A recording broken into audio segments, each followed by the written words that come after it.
If you like this video, please click on the like button. Comment with the names of the movies you would like us to cover next.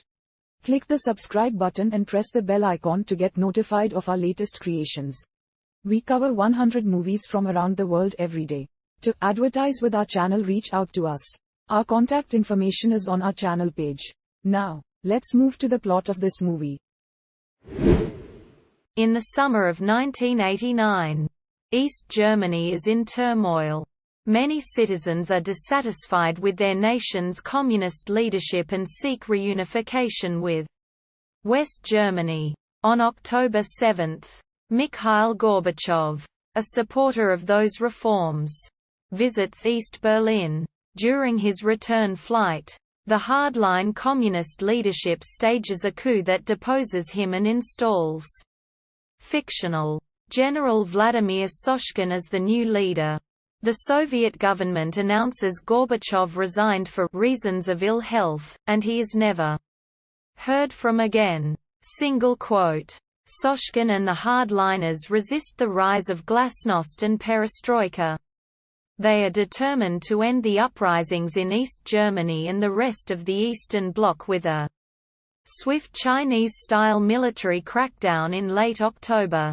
In East Germany at least. The crackdown is not limited to demonstrators. Numerous moderate communists such as Egon Krenz and Gunter Schabowski are also disappeared. The crackdown inflames popular opposition to communism. In late November, a demonstration in Leipzig is repressed by the East German army at great loss of life. 2 days later, a demonstration at the Brandenburg Gate ends with East German soldiers killing many East Berlin residents trying to scale the Berlin Wall. Those soldiers also fire shots over the wall into West Berlin. Soon after, the East German government responds to the international condemnation of their conduct by ordering all foreign journalists out of the country. In mid-December, NATO airlifts military reinforcements to West Berlin. Soon after, Secretary of State James Baker arrives in West Berlin to secretly meet with General Dmitry Leonov, the Soviet commander in East Germany, who opposes Soshkin's crackdown. However, on the way to the meeting, Leonov is killed by a car bomb, for which a West German neo-Nazi group claims responsibility.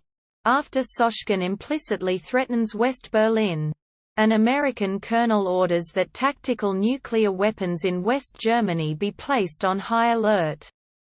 Soshkin responds with new threats: a massive deployment of the Soviet submarine fleet, and incursions of Soviet Bear bombers into Alaskan airspace.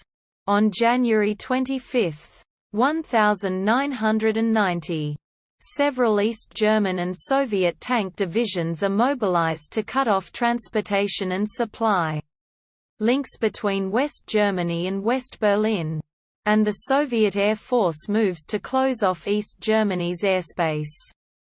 Soshkin hopes the plan will prevent the West from encroaching into the Soviet sphere of influence and isolate Berlin from the West. NATO deploys thousands of additional troops into West Germany to strengthen their existing garrisons there.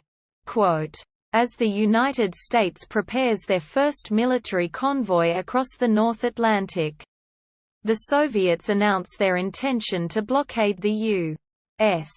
Navy transports.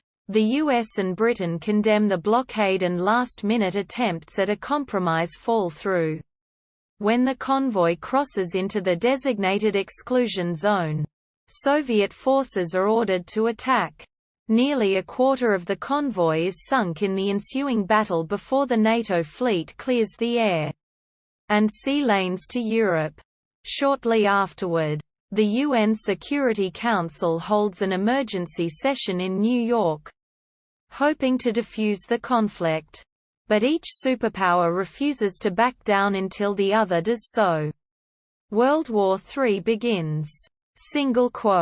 The world panics after the failed session and the USA dispatches fictional National Security Advisor Martin Jacobs to the Soviet Union for last-ditch effort talks with Soshkin.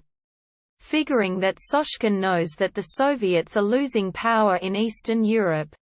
Jacobs offers Soshkin an extended timetable for the Soviet withdrawal from Eastern Europe in exchange for a de-escalation of the military buildup. Soshkin refuses him. Single quote,